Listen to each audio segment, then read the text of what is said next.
personally needed this today. I didn't know how I was gonna make it through today, so thank you.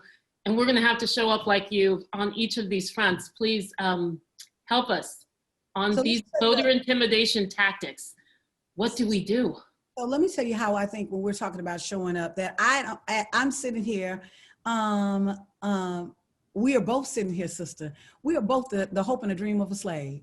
Fundamentally, there was somebody on the plantation that had chains, that had been raped, that was treated, dehumanized, and said, my children gonna be free.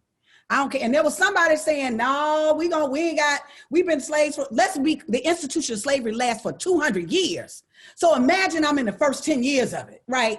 There's 190 more years. Like, think about that, y'all. That means if right now, by the year 2200, right? I don't even know what they're going to call it that. 2020, I don't know what they're going to call it. But at any rate, that literally, but somebody had a vision that in the midst of all that was going on, had the audacity to believe. Let's talk about Harriet Tubman. People talk about Harriet Tubman. But at the end of the day, this sister, we said, oh, we need education. Really? She's not formally educated. She couldn't even read or write. Right. But at the end of the day, this is a woman had a $50,000 bounty on her head back then. $50,000 bounty right now. I don't know anybody with a $50,000 bounty.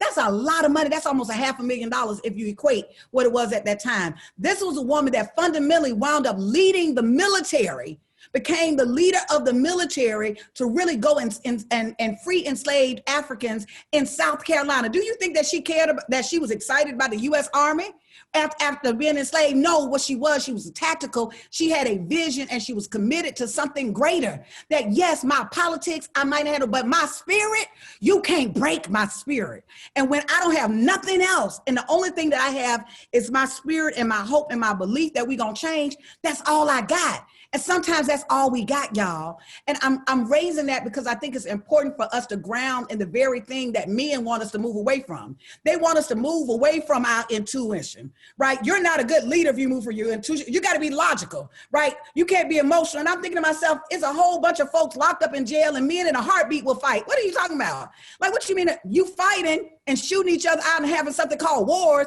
That's pretty damn emotional. You don't create a whole industry to kill folks, right? Based on you, this is how we're gonna resolve stuff. But then what they'll tell us is don't be emotional. So we're gonna come to the process and I'm not gonna be emotional. No, I use my emotion. I use my passion. I use my love. I use my fear. I use my badassness whenever I can to pull from when I don't have anything else to pull from.